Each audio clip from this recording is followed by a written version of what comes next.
السلام عليكم. اليوم غادي نديرو تلخيص على هاد المباراة اللي كانت بين المنتخب المغربي والمنتخب الإكوادوري.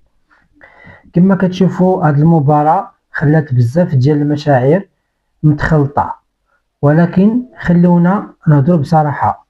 هاد المنتخب عنده ما يعطي. من الدقيقة الأولى بان بأن اللاعبين كانوا شوية مزروبين، ولكن الصدمة ديال البداية ما خلاتهمش يدخلوا في الماتش مزيان. ولكن من بعد بدات الماكينة كتخدم، وولاو الأسود هما اللي متحكمين في المباراة. بالنسبة للدفاع كانت واحد الأخطاء بسيطة، ولكن جيوب صراحة هو كان مفاجأة زوينة. كان واقف مزيان خصوصا في الكورات الطوال، وورا شخصية كبيرة. بالنسبة لشادي رياض حتى هو كان مركز، ودار شي أخطاء ولا خطأ واحد ما كينقصش من المجهود ديالو. أما مزراوي فهو كالعادة كيقدم ديما الإضافة. بالنسبة لحكيمي فين هو داك التأثير اللي تعودنا عليه؟ كان شي شوية ما ماشي هو هذاك.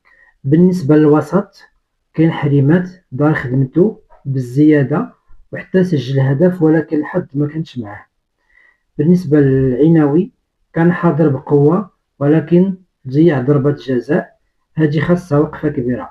بالنسبة للهجوم هنا كاين النقاش الكبير.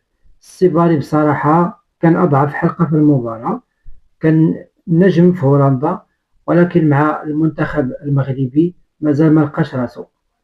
بالنسبة للزلزولي بدا ضعيف، ولكن تحسن شوية في الشوط الثاني رغم أنه بقى كيضيع فرص بسهولة. في الخلاصة المغرب كان قريب يربح هذه المباراة وقريب يطيح الإكوادور، ومع مدرب جديد وتجربة جديدة هذا الأداء تيبين بأنه كاين مستقبل ممكن يكون زوين. دابا قولوا لي اش بان لكم، شكون هو احسن لاعب في المباراة وشكون خاصو يخدم على راسو اكثر. وما تنساوش اللايك والكومنت والسبسكرايب باش توصلكم تحليلات اخرى بطريقة مختلفة. والسلام عليكم.